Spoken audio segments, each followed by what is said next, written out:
the new technology that we have over the last couple decades.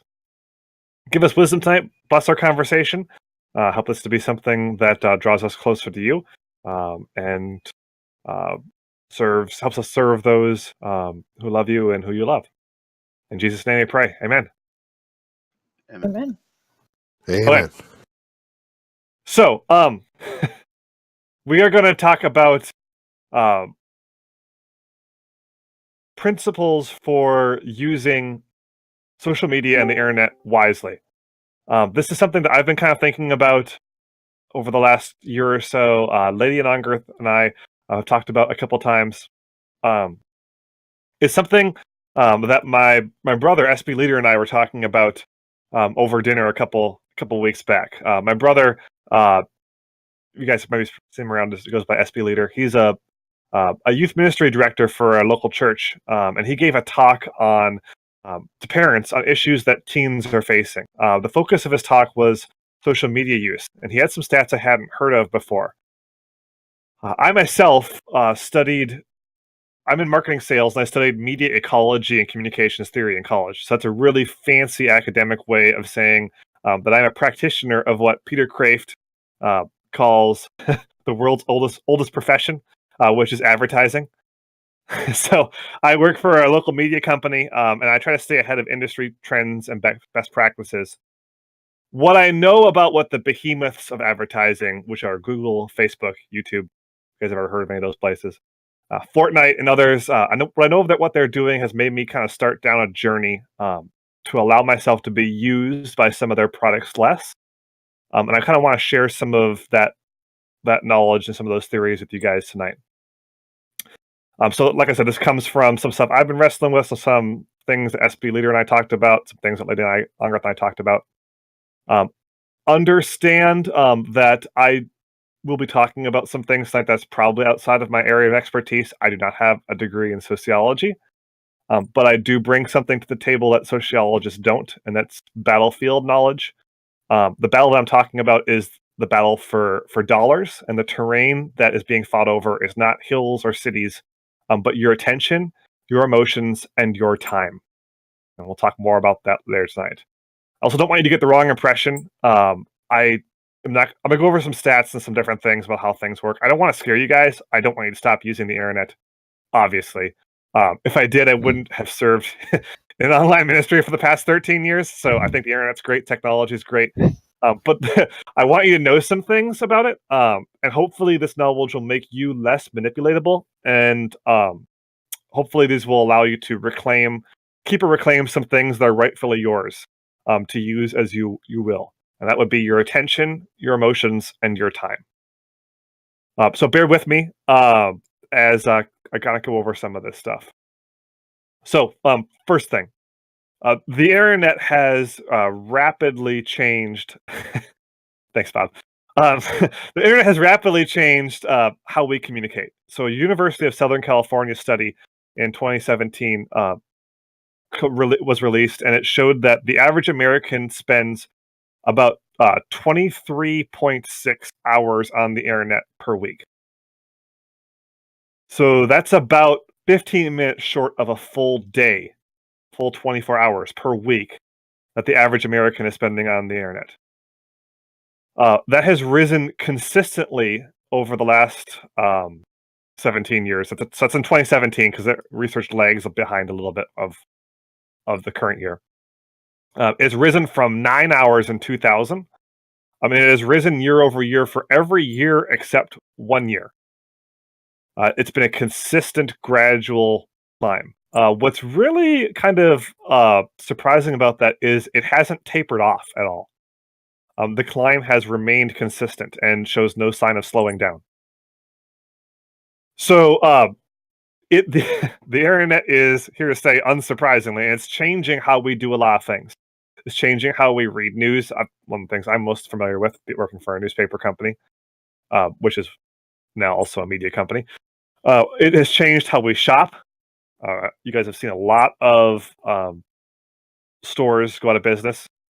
Ever heard of a store called Kmart? Sears used to be one of the biggest retail outlets in the country, actually in the world. That recently went out of business. So it's changing dramatically how we shop, changing how we interact with one another. And what's really interesting about it, and what makes it really unpredictable and tough to even write about. Remember how I said research lags behind a couple of years? The internet is changing fast in how we even use it. So I've spent some time working in CC, like I said, 13 years, and in the time that we've been here, how people use even video games has changed dramatically. So when I started, there was basically the player base on the internet was divided up amongst 3 or 4 big games. So we had a Counter-Strike division, which is our big division. There's people who played World of Warcraft. There's people who played Battlefield. And honestly, that pretty much covered about 70% of the internet player base. That is dramatically different now. Now that's changed a little bit back a little bit the last couple of years. The PUBG and Fortnite. Again, you had 2 major games that had huge player bases, but for the most part, it's become way more fragmented. It's made it difficult, honestly, for us in CC to figure out how do we keep reaching people with this ministry. You've seen our mode of communication change. Hopefully, I don't offend anybody, but forums are pretty much dead, and forums were like the way to communicate on the internet back when I started with CC back in 2006, 2007. You sit there and write these massive wall of text forum posts pretty commonly, actually, and have these large debates. And then that moved largely to social media for a while, and now we have Discord. So you don't see the long walls of text anymore anywhere on the internet, really. There's a couple forum boards left, but not that many. So that's just a couple different ways how we've changed. One of the big things that we've changed nationally is a drift towards social media over the last 10 years. But even that varies wildly over the last 3 to 4 years as to what's the most popular. I'm going to ask a question. What do you think is the social media platform with the higher user engagement? So what social media platform has the most users and gets used the most? Lady Younger can answer because she heard this part of the discussion earlier. Facebook. Facebook's a good guess. Okay, can I say guess is Facebook too? I was going to say Instagram. Instagram's a good guess. You have to be more specific on your criteria. So actually, yeah, YouTube's good. YouTube's good. What do you consider social media?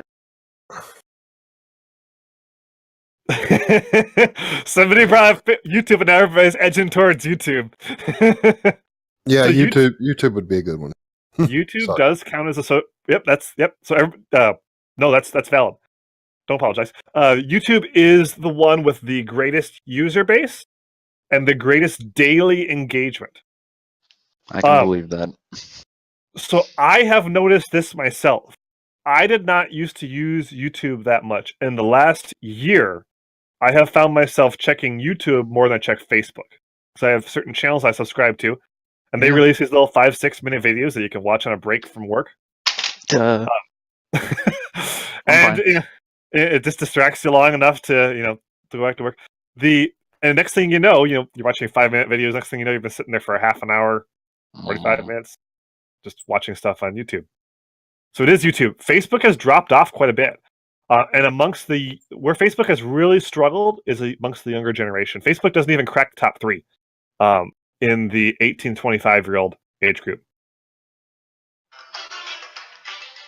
Yeah, Star Wars lore videos, Bob. That Cart Slatter, I tell you, man, that guy's got a great channel. So yeah, also Warrior Poet Society, because plug for John Lovell.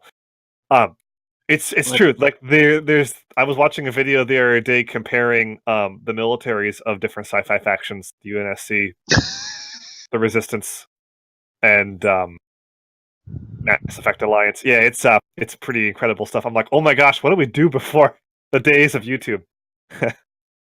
And it's creating a nice little cottage industry for these guys because these guys make more than 6-figure incomes. Some of them are making 7-figure incomes. Streaming video games, releasing content, comparing the military as the top sci-fi, factions. these sorts of lore videos and stuff that weren't there before.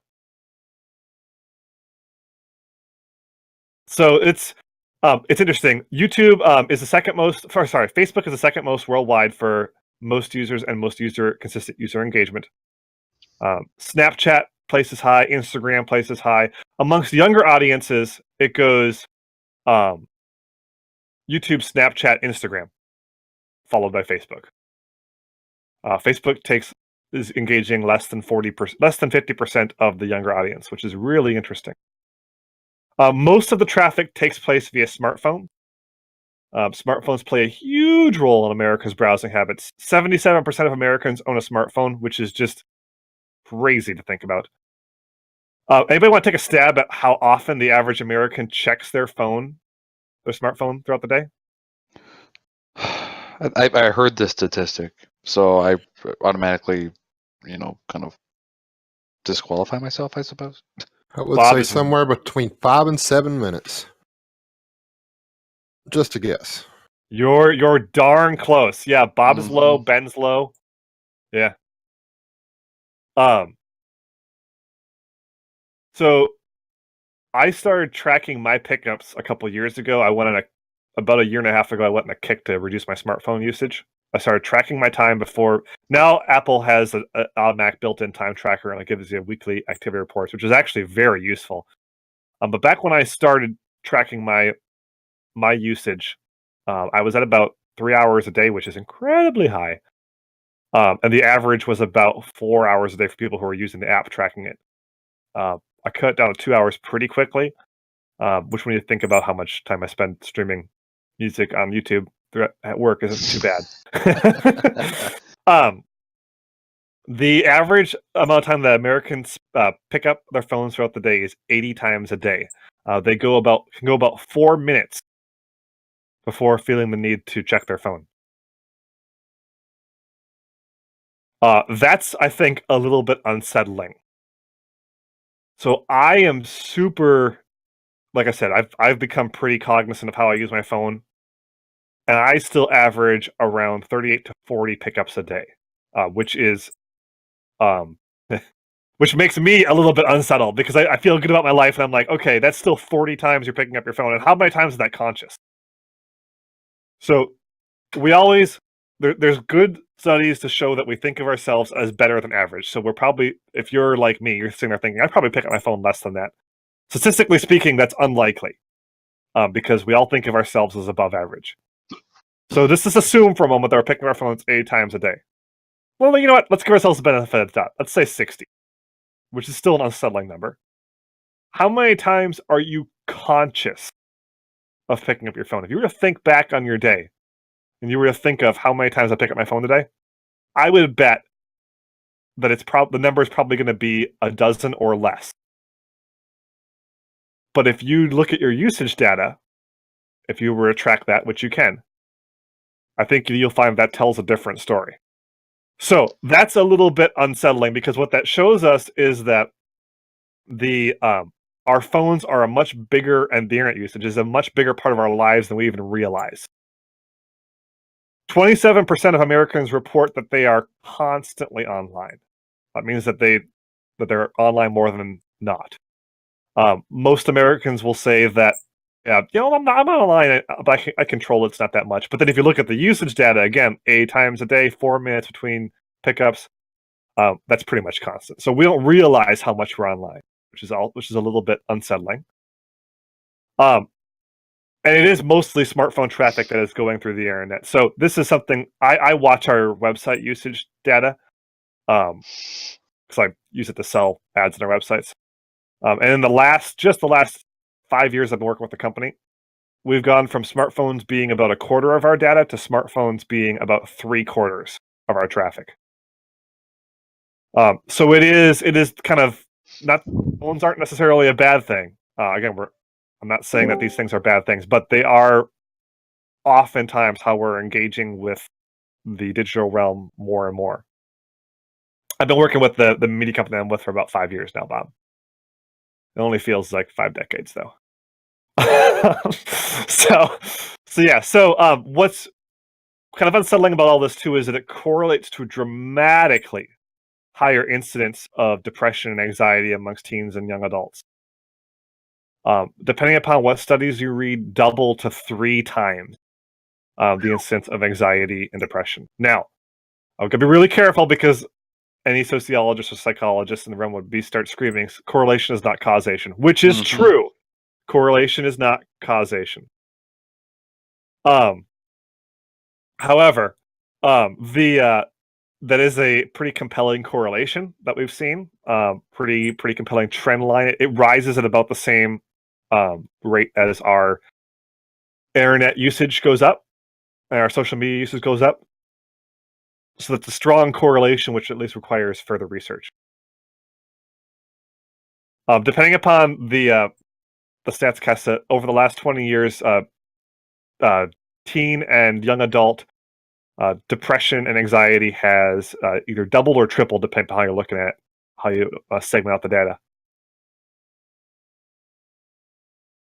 So we are much more connected to the digital world than we used to be. One could argue constantly connected if we're spending almost 24 hours a week on the internet. And we are much more anxious and depressed than we used to be. Now, what's really interesting is if you look at if you poll these same people groups about how they feel about using social media and using the internet, they say they feel great. They say they feel that it helps them to connect with people more, to be more informed, and to have an easier life. But the incidence of depression, anxiety, etc., would make us kind of pause and wonder about that. I will, by the way, at the end of this, link to all the studies that I'm referencing, because I think that it's a really interesting thing to spend time going through afterwards and browsing. There's lots of data that I just had to cut out because I just don't have time to go through. The surveys show that most people feel positively about their phones and social media. There's some really unsettling stats about the phones, about what would you rather give up, your phone for a day or these other things for a week that I'll let you guys read through on your own. So what's happening? What's going on with this? How is all this stuff even possible? Because most of the stuff on the internet is free, right? You don't have to pay to go through YouTube videos. You don't have to pay to have a Facebook account. You don't have to pay to have an Instagram account. How is all of this stuff paid for? You have to pay to Google things. And yet Google and Facebook are the richest companies, arguably, in the history of the planet. The amount of money that these companies bring in, Amazon as well, is absolutely mind-boggling each year. Especially when you think about the fact that it's way more monopolized than we think it is. So Google owns YouTube. Facebook owns Instagram, which is really, they try to not talk about because Facebook has had a lot of bad press lately. And where people leave Facebook to go to is Instagram. Because they say, well, Facebook is toxic and controlling data, which they are, and is not being responsible with our private data, which they aren't. And they're probably listening into us on our phones, which, as somebody who can look at the data that these companies have on you, I will say I am 99% certain that they are listening to our phones, just based on the data that they sell to me. There's not a good way to get a lot of that data unless they're listening into your conversations. So, but the way that they, so how do they make all this money if they're giving out this stuff for free? There's a line from one of my favorite science fiction authors. And the line is, "There's no such thing as a free lunch." It's very true. So let's see how we're actually paying for all this content. Okay, so websites make money off of selling advertising. Facebook, Instagram, YouTube, and even smaller websites like CNN, New York Times, etc. They all make, which are still big websites. Let me get another one. Art and Manliness, if any of you guys follow them, or even like any blogs, they all make money off of selling ad impression. So an impression is every time a page is viewed or an ad is viewed, every time you scroll past a post or watch a video, you're giving the site an impression. Now, that impression can be taken and sold as advertising. So Google and Facebook are the two largest companies in the world that do this. And what they've done is they've gotten their money by selling advertisers' impressions. So the goal of most businesses is to grow revenue, to make more money next year than last year. We have all these quarterly meetings where I was talking about revenue growth. For a while, web companies were able to do this pretty easily, just because more people were getting online. The more people got online, the more impressions we could get year over year. We could assume a pretty constant user growth, actually explosive user growth year over year. But what did we talk about earlier? Talking about how our internet user base is pretty much maxed out in the U.S. Pretty much everybody who's going to get online is online. In that USC study, to find that about 95% of Americans say that they use the internet consistently. So you're not going to get much more growth off of that. So how do you continue to get money and grow revenue if you're one of these companies? Well, you do it by there's three ways to do it. Okay, you can increase your price, so increase the amount of money that you're selling impressions to advertisers for. You can increase your users by taking them from other sites, which is difficult. Or you can increase the time users spend on your sites. Okay, the third is by far the easiest. So how do they do that? How does somebody like Google or Facebook or YouTube increase the amount of time that you spend on their site? First, they track your behavior, and they build a profile based on you. Now, they don't just track your behavior on that website. I'm talking to a pretty tech-savvy audience here, so you guys know what cookies are. They'll track your behavior across all websites and put in cookies in your browser. Okay. Your browser, depending upon the browser you use, if you're using Chrome, it will track all of your browsing and send that data to the person who owns it. So it'll send it to Google. They'll also track your purchases, and based on some data that I've seen, just in a program we've been doing with our company, they're tracking. They have a relationship with the banks, and they can know your everything from your mortgage payments to your college debt, where you're at on the payments, how much debt you have accrued. They know a lot more about your finances than you may think. It's kind of unsettling. Even somebody that's in the industry going through some of the stuff on our readers, I was like, whoa, how do we ethically find all this stuff? And we're being sold it to by a information vendor that sells us information about people based upon this stuff. So they'll track your browsing, and they will build a behavior profile based on your purchases, your social media info, your browsing habits, maybe your vocal conversations. The last is all but confirmed within the industry, even though Facebook and Google are officially keeping under wraps. Then what they'll do is they have incredibly well-paid people on staff who figure out ways to get you to spend more time on their website or their products. Because more time equals more impressions that they can deliver to advertisers, which equals more dollars for them. So they hire psychologists who study human attention spans. They hire data analysts to crunch the traffic numbers and see what works best. They've created AI, artificial intelligence, to be able to make a lot of these decisions on the fly. But they will use these things to get you to engage with their platform more and more. So there's a couple different ways they do this. One is by creating an infinity pool. So ever notice how when you're scrolling through Facebook or YouTube, you never really get to the bottom? You used to get to the bottom of a website, right? A lot of these things are designed. Yeah, you can't stop scrolling. It's called an infinity pool. It's there to kind of keep feeding you new, exciting information without giving you a set cutoff point. There was a great interview I was listening to. The guy was a psychologist who used to work for Facebook, and he quit because he decided that his work was too manipulative. But talked about how you create endless loops of information, these infinity pools, for people to engage with, so that they don't even know what they're doing, right? They don't know that the idea is you get them to keep engaging with the information, not look at the clocks. They don't realize that they've been sitting there engaging with this for the last 20 minutes, half an hour, 45 minutes. The next thing you know, you've gotten all that time from them, and you've increased your company's revenue by selling the ads that much more. Yeah, when you run into yesterday's meetings, it's time to stop. True, man of valor, but you've noticed now, a lot of times you can't scroll down far enough to find the same stuff. They'll feed you different information sets to keep you interested.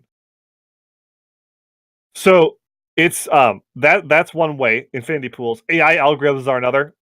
YouTube is the single best place for this. Okay, if you're listening to music, they'll feed you other music types unrelated that they think you might like. So I don't watch the show Game of Thrones. I don't watch the show Westworld. No knock on you guys if you do. Just I don't do that. But I have been YouTube recognizes my music listening to habits, and they recommend me tracks from those shows because they're like, you would really like this. And then of course, I'll listen to them like, yeah, Right. this is really good music. Okay, so it does the same thing with other videos. That's how I found Eckhart's Ladder, and then went down the rabbit hole of dozens, if not hundreds, of Eckhart's Ladder's videos that are really interesting. Because it tracks my my habits. Yep. So infinity pools is one, and then AI algorithms that feed you content based on your interest. That's the next one. A third is outrage, is a way that they continue to get your time and energy. And this is something that we've known in media for a long time. We've got a saying in the newspaper business called "If it bleeds, it leads." It's an old saying from the late 1800s. Came about with yellow journalism, something that nobody cares about except for me, who works in the newspaper business. We try to stay away from this in my company. We try to, because we're more local, we try to cover things that we think the local people should know about. And I've got stories for you guys on that later that you don't care about right now. But the saying "if it bleeds, it leads" is very true. So we can track our most popular stories each week, and we do on our newspaper websites, which is a fairly archaic way of doing internet news, but it is what it is. And I'll tell you, consistently, week over week, anything that involves murder, sex, or scams are consistently the most the best performing stories, the ones that people will read the most. So why? Because outrage. We like to feel like we're shocked by things, and then we get outraged because they're so out of left field. And for a certain extent, it's cathartic to feel angry about something. It makes us feel good about ourselves. We're angry about somebody else's problem. So you'll see this all the time on social media, especially around election season. Certain things that are outrageous get all sorts of shares. And what the media companies will do is they'll look at that and say, okay, that's interesting. I got 20% more views to my newspaper website or whatever this week. Well, when they go back and they talk to their writers, what do you think they're telling them? I want more stories like that, because that is giving us more impressions, and more impressions equal what, guys? More money. Dollar signs. Exactly. Yep. So when you look at the news and you go to yourself, oh my gosh, like, how is there so many things to be angry about lately? That's because outrage drives revenue. So I've talked about 3 different ways to get you to spend more time. with a website or product, right? Infinity pools, AI algorithms, outrage. And the fourth is desire. So plug this in however you want. Greed, lust, whatever. Art, pride. What did this is why advertising is the world's oldest profession. Despite how the common phrase goes. But what did the serpent tell Eve about the apple? Oh, you want that? Yeah, you want that, right? Because it'll make you Like you God. like God. Exactly. It's a tomato. It's actually a vegetable, not a fruit. That's what he said. So he sold her on he sold her on the fact that it was, Baptists always say, lust of the flesh, lust of the eyes, pride of life, right? So it was good to look at, good for food, and good for making one wise. Appeals to innate human desires. Well, if an advertiser knows more about you than maybe you even know about yourself, they know about your browsing habits, they know about what you say about yourself on social media, they know what you look at, they have a pretty good idea of what you want, whether that be greed, lust, whatever, and they will serve you images and content based on that. So, those are what I would say 4 ways that companies use to drive you to spend more time on their website or app. Infinity pools, AI algorithms, outrage, and desire. And again, these services are all paid for by advertising. So, and that's why they want you to spend more time on it, because they can sell more ads then. Okay, so if these services are paid for, if that's how these services are paid for, and why the creators want you to spend more time on them, how do we make sure that we're using them and not being used by them? Well, if you guys figure that out, let me know. I'd be happy. I'd be happy to hear more about it. No, I have a couple thoughts on this. Obviously, I don't want to dump the problem on you guys, but I do think that a big part of the solution is understanding the problem, understanding how we got here. So let's talk about some principles for use, maybe we could say, to use our tools and not be used by them. Before I do that, any questions so far? Anything you guys want to add? Anything you want to say? Unger, I think you're wrong about this on. Yeah, Ben, we're going to get to that. Good. Any questions on the stuff we've covered so far, or comments? I am gonna. I don't know if everybody caught it, but I'm gonna out what I typed earlier because it's really true. All this is based on a reward system. So, as humans, we have a reward system in our brain that tells us when we enjoy something, it releases endorphins in our brain. Now, this can come from all kinds of sources. This is one thing that they've done with social media, with video games. It constantly activates your pleasure system, and that's why these new games that are coming out that are what I'll call the pay-to-play games, where they get you hooked for the first 2 weeks. They have you clicking like a madman. Let's speed this up, speed this up, speed this up. So for 2 to 3 weeks, they're giving you all these free speed ups. It's constantly giving you that sense of reward, which is releasing endorphins into your mind, which is giving you a sense of pleasure and enjoyment. And then they cut it off. So now they've cut it off, but for the last 3 weeks, you've actually become an addict because you've been clicking like a madman using all these speed ups and things. So now that kind of forces you. So okay, now I've spent 3 weeks of my life on this game. I've clicked, and now the only way I can progress forward is to spend real money. And then the other thing is, so now you've got the thought: do I just cut off the last 3 weeks and just throw this game away, or do I spend the money that they're wanting to spend? I can't really move forward. Everything from this point is going to take 6-8 hours. But it's like that in all games, really, if you think about it, because making an achievement in the game, they give you all these achievements, these things that you can do, quests you can do, and constantly that reward pleasure system in your brain is being activated.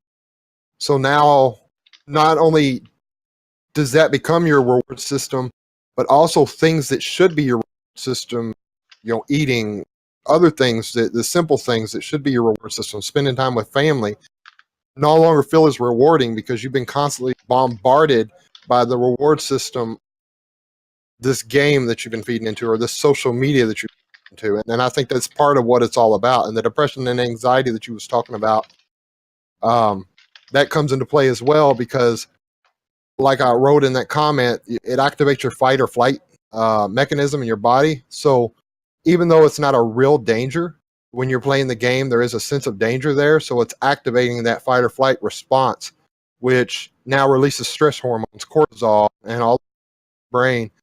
And it ramps up all these hormones and tense. Well, that tension is an anxiety. You're also not drinking water. You're probably not eating properly. You don't stop and eat like you really should. You're drinking massive amounts of caffeine to stay awake, where you can get just a little bit further in the game. And all these things tie into exactly what you're talking about. So I'm sorry, I'm done. No, that's a good point.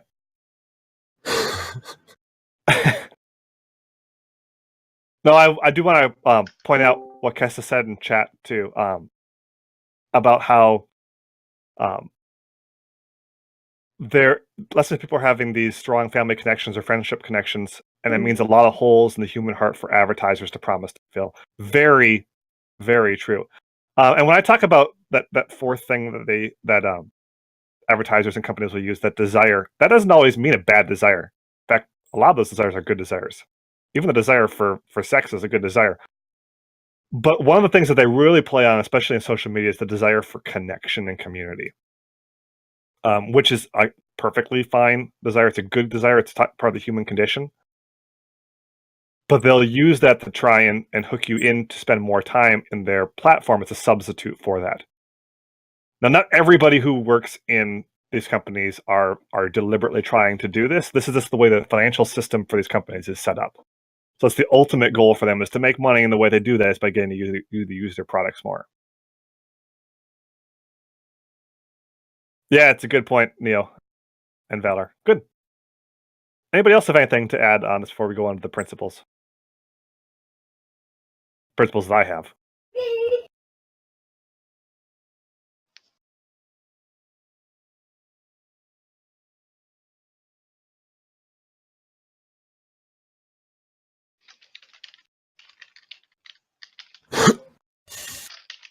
Start typing madly. Okay, principles. So these are some that I've come up with. There hasn't been a ton written on this. I wrote that. Actually in my notes. And then Christianity Today, 10 minutes before 8 o'clock, released an article that talks about a lot about some of the things I've written down here, and even references some of the same people. So I guess people are starting to write more about it. I don't know. But this is one of the reasons why we're doing this, because I feel like the church hasn't done a great job of preparing people for this environment that we're in.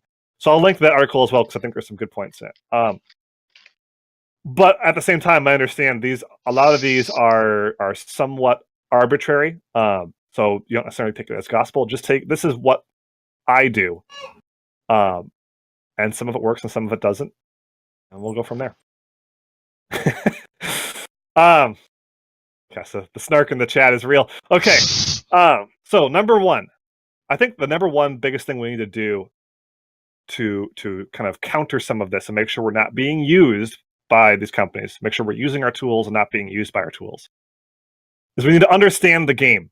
So Matthew 10:16 says, "Behold, I send you out as sheep in the midst of wolves. Therefore be wise as serpents and harmless as doves."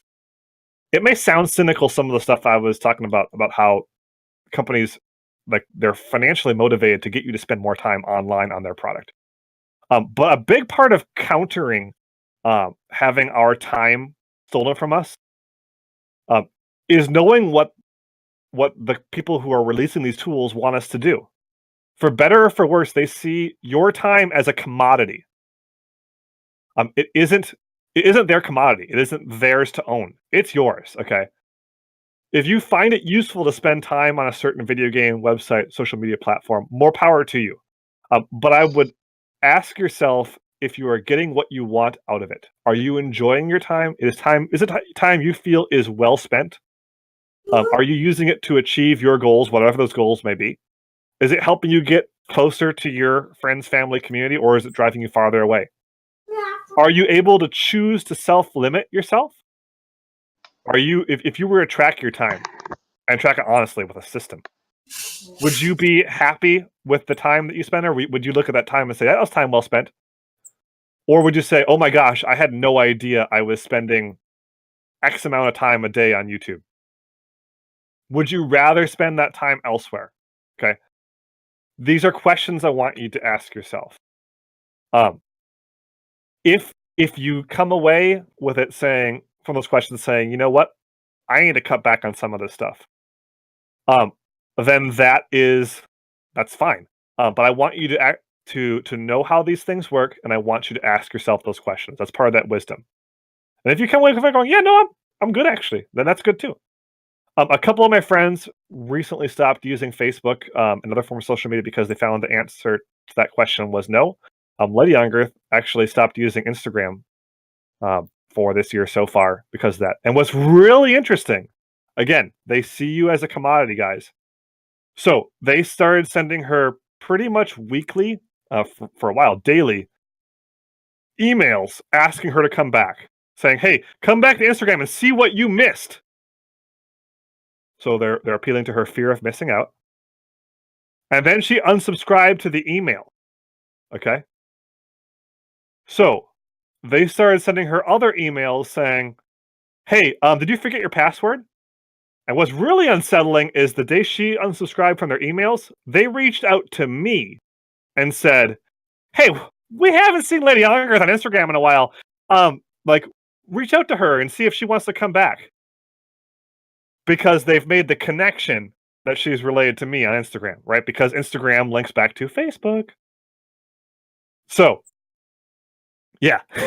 So again, when she stopped using their product, even though she's not paying them, they see that as a loss of revenue, and it triggers a system to try and hook her back in. Okay, they're owned by Facebook, so Facebook will do the same thing if you ever try that. Many other forms of social media, video games, online products will do the same thing. Okay. So, and if you're not careful, if you don't know what they're trying to do and why, it's very easy to get sucked back into that. And it's not your fault, because they have highly paid people on staff to try and find ways to manipulate you without you knowing it. But we need to take part of being a responsible Christian or a responsible citizen in this new environment is to know what they're trying to do and not let them do it. So understanding the game is the first principle. By knowing what they're trying to do, that removes some of their power.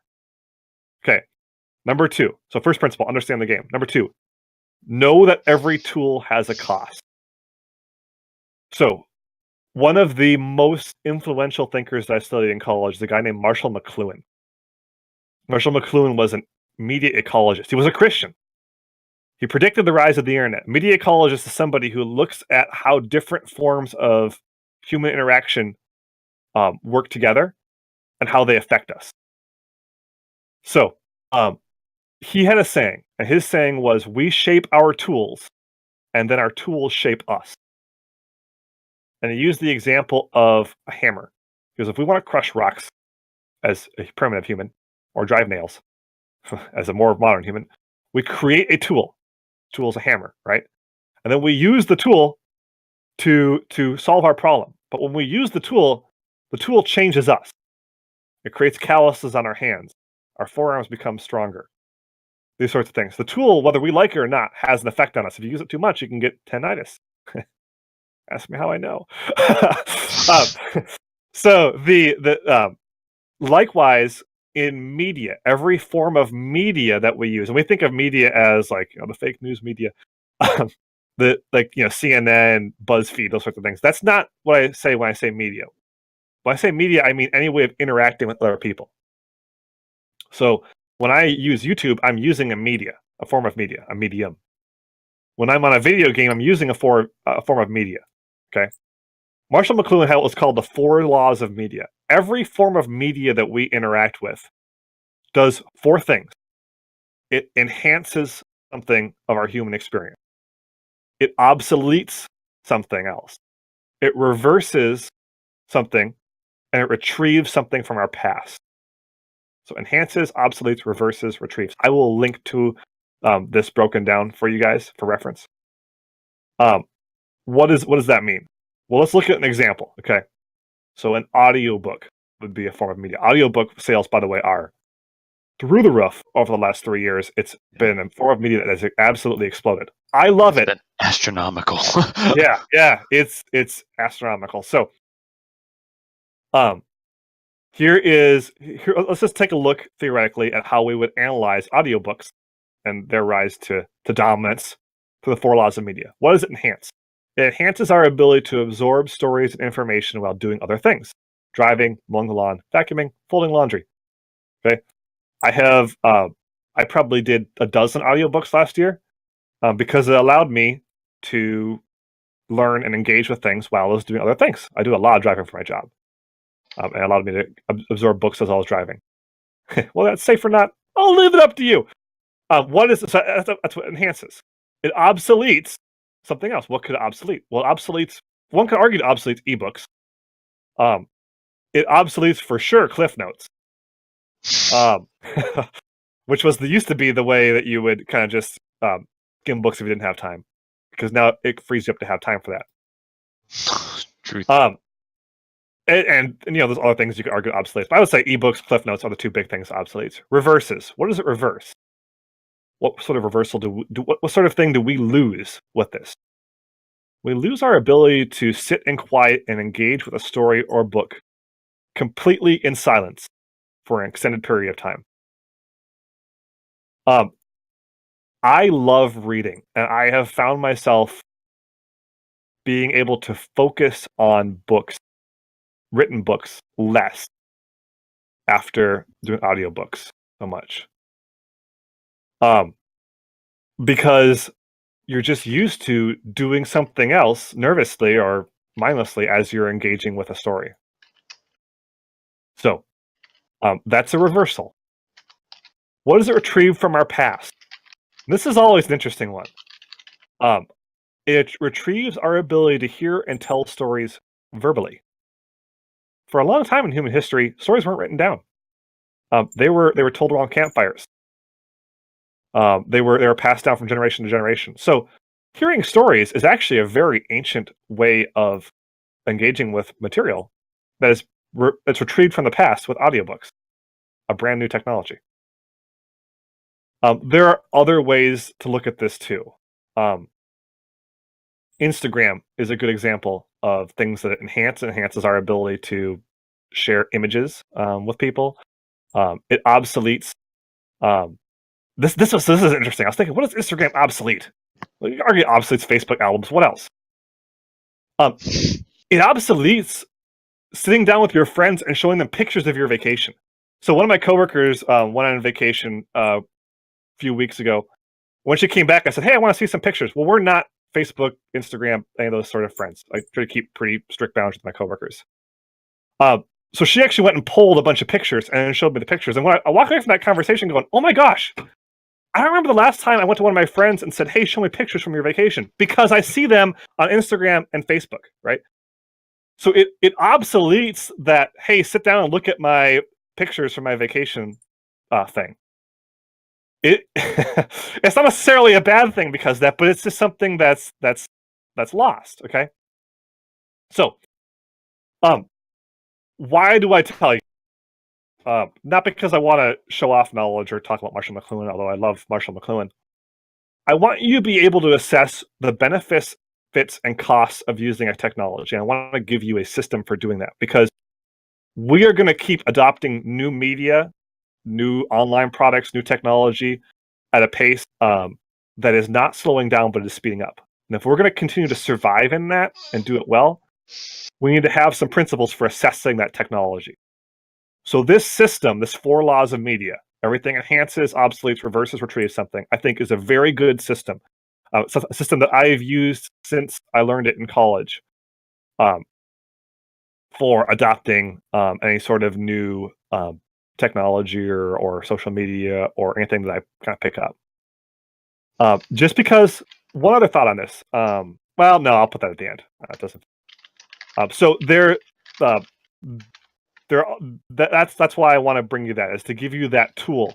So when you encounter something new, that you'll be able to have that. Because honestly, if I were to tell you, here's how you use Facebook, here's how you use YouTube, within a year, everything's gonna be different anyways. Because we've found that here in CC, right? We're constantly having to adapt how we do this ministry. So number one, understand the game. Number two, know that every tool has a cost and maybe use the 4 laws of media. Number three, set proper boundaries. Proverbs 23, verses 1 through 3. When you sit down to eat with a ruler, consider carefully what is before you and put a knife to your throat. If you are a man given to appetite, do not desire his delicacies, for they are deceptive food. When you sit down to eat with a ruler, consider what is carefully before you and put a knife to your throat. That's setting boundaries. One of the ways to counter the infinity pool strategy is to set up kind of boundaries for yourself. So when I say boundaries, what I mean is something that may inconvenience you. So maybe a timer app. Maybe you don't save logins information. One of the ways that these psychologists use to get you to engage with infinity pools, like Facebook, YouTube, whatever, easily is by removing any sort of barrier or boundary. So everything is a persistent login, everything is a smooth transition. Honestly, some of those things can help you realize what you're about to do. Ever just sit down at your computer and automatically click the Facebook without meaning to? I do. So what I've done on my work computer on my phone is I have told it not to save my login. So I force myself to log in with my user information every time. And what that does is I'll find myself clicking over that tab just mindlessly as I'm thinking about something else. Oh, wait a minute. In the time it takes me to type in my information, what am I doing? What am I hoping to accomplish this right now? I have other things I need to be doing. Timer apps are a good way. So what some people will do is they'll say, I'm going to go on Facebook for 20 minutes today or 10 minutes today. I'm going to cut myself off after that. When that timer goes off, you now have to have the discipline to say, I'm done. But what that does is helps you break out of that infinity pool. Another way you can do it is you can limit yourself to one location. So maybe you say, I'm only going to engage with this here while I'm not at work, or while I'm at work. It's work's time. Or, while I'm in the den, or while I'm only going to go on Facebook while I'm in the kitchen standing, or something like that. Set a specific location. I, personally, when I come home from work, I will take my phone out, I will put it in the kitchen, and I will leave it there. Now, I will engage with things with Facebook or Discord or whatever at my computer, but honestly, I'm less tempted to just browse Facebook aimlessly at my computer, because when I'm at my computer, it's time to play video games. But I found ways to use locations to keep me from falling into infinity pools as much. The other thing that I recommend is, if there's something that you've found that you have a hard time breaking away from, whether that be YouTube, Facebook, video games, etc., don't do it right before bed or first thing in the morning. Your willpower it takes willpower to stop. More willpower to stop an infinity pool feed of information than it does to start. And your willpower is somewhat limited before you go to bed or when you wake up. Ever just sit there in front of your computer at night and you're like, I'm too tired to do anything, but I'm too tired to go to bed? That's because it takes willpower to stop that infinity pool, to get off the wheel, as some people would say, the hamster wheel, and make the decision to go to bed. So one thing that I've started doing is I just set myself a hard cutoff. Okay? Except for Friday nights, when I'll just sit there and play PUBG with people, because Friday night, and I make the conscious decision to do that. But I will set myself a hard cutoff during the week of, okay, after this time, I am not going to go online. I'll read a book. I'll do something else. I'll watch Netflix with Lady Angrith, but during the week I won't go online after a certain time. And when I break that, I usually wind up regretting it. So, those are some different ways to set boundaries for yourself. There are other ways. Those are ways that I use. So, 3 principles we talked about so far: understand the game, use proper tools. People are DMing me distracting things. Set proper boundaries. Oh boy. Okay. Number 4. And this one applies to social media pretty much exclusively. Stay cool. James 1, 19 through 20. So then, my beloved brethren, let every man be swift to hear, slow to speak, slow to wrath, for the wrath of man does not produce the righteousness of God. What we talked about earlier. Outrage drives clicks, which sells ads, which equals dollars. So if you feel like people on Facebook want you to be angry about something, that's because they do. Okay. The tone of our discourse on social media has gotten increasingly shrill because outrage drives impression. Okay. You don't have to freak out about everything you read. For some reason, and this is something that I really struggle. There's a lot of things that are really good about my generation. One of the things that I really struggle with it on is, for some reason, we seem like we have a moral duty to have outrage. And you guys have read some of my writings on this. I feel like this is one of the biggest threats facing my generation. We do not have a moral duty to be outraged. Okay, you don't. You're going to be manipulated if you think that. You don't have to get invested in things that you can't change. I would say 95% of the things people freak out about online, they have absolutely zero power to influence. You hush your face. The I know that's going to make some of you outraged. But you have nothing to. So, and this is a lot of times things they're getting mad about are things that legitimately you can get mad about. Okay, I'm going to use a specific example because otherwise, it can get lost in generalities.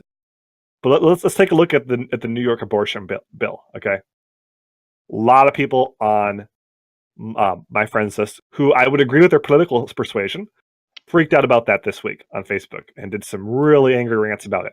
Okay, a lot of people were posting about it on Instagram, etc. Okay, I am wildly opposed to that law. What can I do as a Minnesotan about it? Pretty much nothing. Okay, I can't remember the last time a Facebook rant has changed someone's opinion. What did it do, though? It drove some advertising revenue for the Facebook people and for the people who wrote the articles on their websites for CNN and Christianity Today and some of those places, right? So, if I were to go up and do a lengthy rant about that on my Facebook feed and get involved with alienating some of my friends or just feeling good about myself because I opposed this bill, even though it made no difference because I don't even live in New York. What have I done?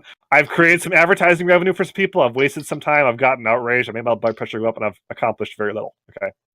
Now, you guys may disagree with me on that. Perfectly fine too.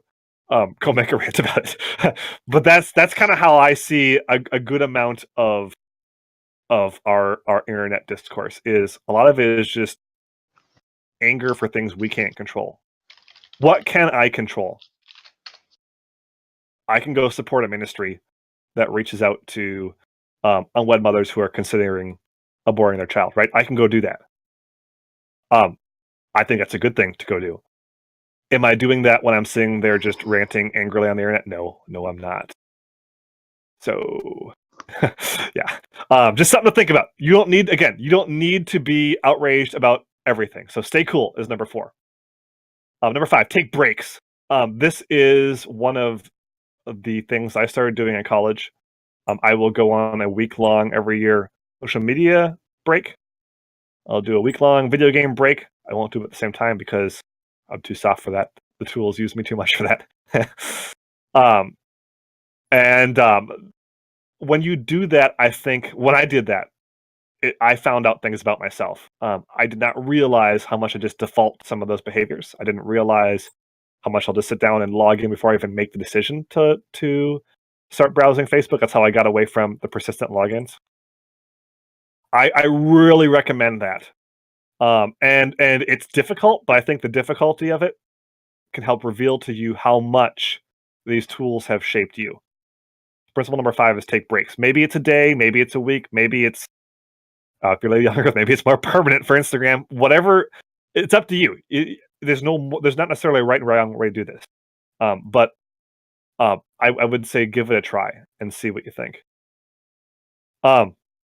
Number 6. If need be, don't use the tool. Matthew 5:30. And if your right hand causes you to sin, cut it off, cast it from you. For it is more profitable for you that one of your members perish than that your whole body be cast into hell. Guys, it's better not to use the tool than to be the tool. Convenience and inclusion are not worth the cost of your freedom. One of the few things that we're truly free on is how to use our time. Okay, we have to use some of it to do a job to get that. But we have, as Americans, a reasonable amount of free time, if you will. You have a choice to make each day about how you're going to use your time. Okay, no one can make that choice for you. The advertisers, the social media platforms, the video games, these places with these free services online, they want to use your time. Okay, it is sometimes worth it to give them some of your time to use their product. Sometimes it's not.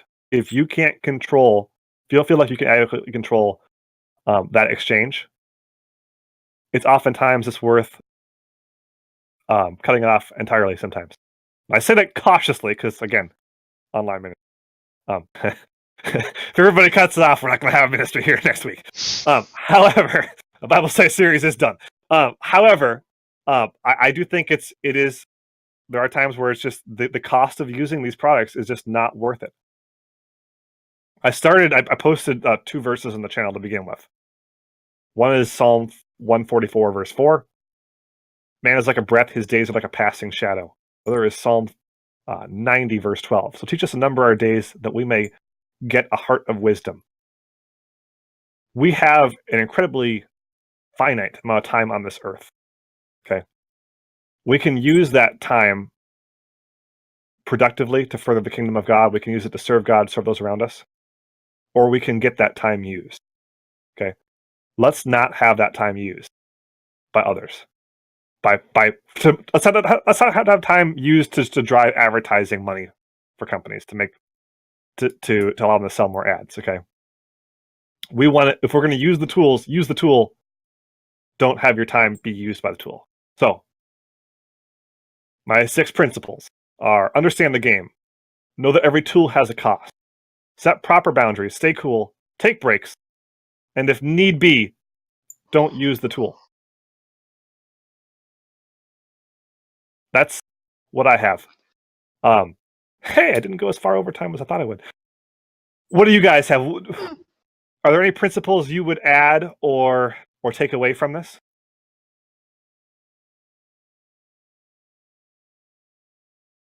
Yep. Well, last time, so I'll put them in the channel too. But the 6 principles are: understand the game. So understand what companies are trying to do when they get you to use Facebook, YouTube, Fortnite, whatever.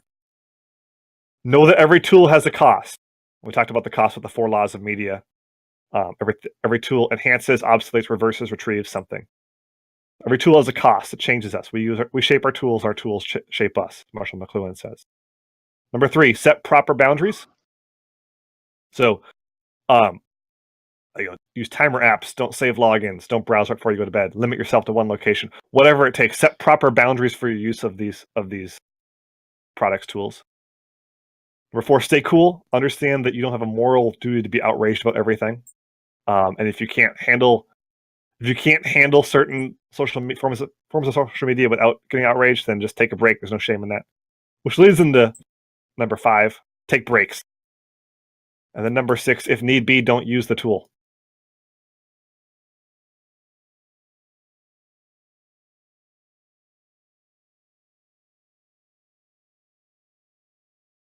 All right. So that's kind of what I've been doing and what I would recommend you guys try. Any So I'm just going to open up and see what do you guys think? What do you guys use to make sure that you're not being used by by by the tools? Anything here that I didn't mention that you think would be helpful? I sort of have one. People make excuses for social media all the time. Oh, well, I can't get off Facebook because that's how I communicate with blank. Are you sure that's the only way you can communicate with that person? Are you really just using that as an excuse to be on that social network? Is there not a way you could maybe write a letter or something else? Just a thought. No, that's a good thought, and I would agree with that. There are benefits to using social media, benefits to using tool, and there's nothing wrong with doing that. But make an honest assessment, like you said. A lot of people lie to themselves. Make sure you're making an honest assessment when you do that value assessment. Go ahead, Eagles. See, I agree with that. If you're using something like Facebook or whatnot, just make sure that you're using it to benefit you, not to benefit them. I mean, I know I've never bought anything off Facebook, and now for me, it's a very helpful tool because building military, I've got friends or acquaintances and such all over the world that I communicate with, and it's just there's not really a better way to do that. No, and that's a good point too. I hate to keep interjecting because I just talked all night, but nonetheless, Lady Langerth and I were just talking about that. For her, she grew up in the missions field and has a lot of friends scattered all over the world. So Facebook really makes a lot of sense for her to be able to continue to communicate with all those people in one place. But again, do the assessment for yourself. It's not going to be the same for everybody. I have a sort of a second one too. I think this is kind of something that I learned over my years with the CC is don't react immediately to anything you see on social media. It ties into the outrage thing. Don't react immediately. Always think about what you've read before we react. Good point. Yeah.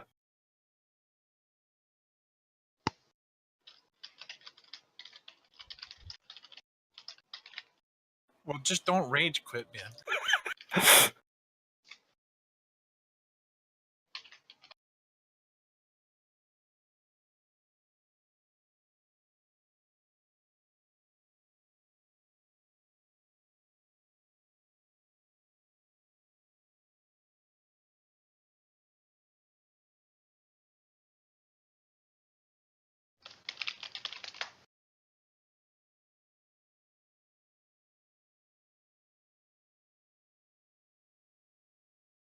Oh, can I also mention that the sales thing nowadays, just to give you an idea of how social media really works, the buzzword in sales and social media in the last couple of years has been funnel. So basically, salesmen are trying to pull you into the event horizon of a black hole and suck you in. That's what a funnel is.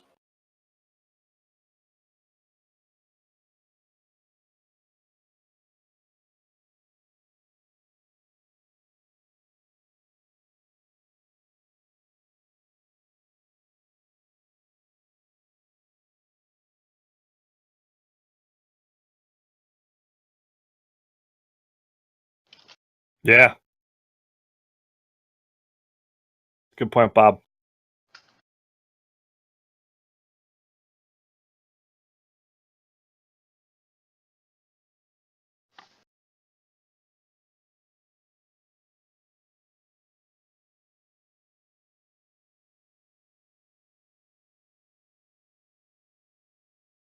It sounds like something that you said probably, I guess, might have been a year ago about how to debate, or how to have a debate how to debate in a godly manner or something like that. And keep your emotions in check. I feel like we just keep coming back around.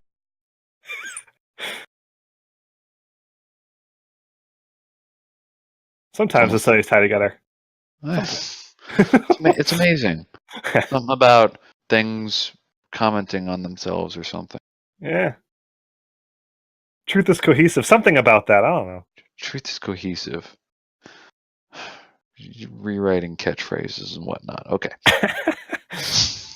Go on, Kessa.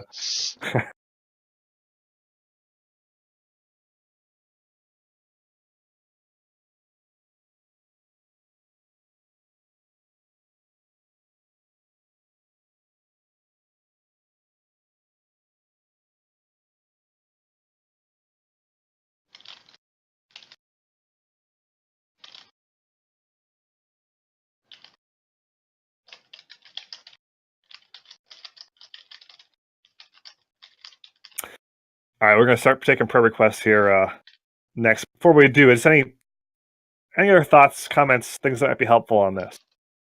Was this helpful? You guys probably knew some of this already.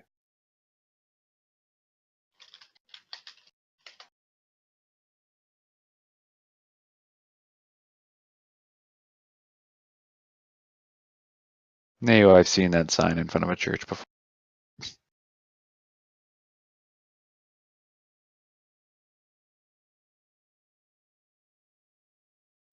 I think an interesting thing is how many people kind of predicted that this would happen. I mean, I can't remember who you said you were talking about, but I was thinking about Ray Bradbury in Fahrenheit 451 on how he predicted the internet and predicted that everyone would have walls that were the size of TVs, but they would be connected with each other and talking to each other. Mm-hmm. And Samsung just released their 126-inch TV, which just made me think of that. Like, wow, it's okay, we're here. And they know they're burning down Barnes and Nobles. And No. We're just talking about burning down Barnes and Noble. well, you talk When I about say it a lot. when I say we, we're talking about the employees. That's where Bradbury got it wrong. He didn't know it would be the employees. No. Okay, so the first time I did a social media video game fast was right after I read Fahrenheit 451 for the first time in college.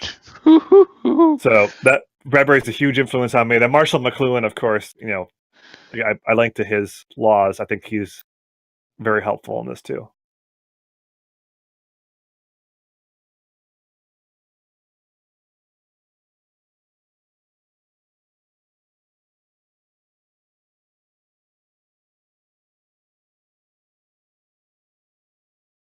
All right. Good stuff, guys. Thanks for the discussion. Thanks for listening, for the opportunity to do this. Yeah.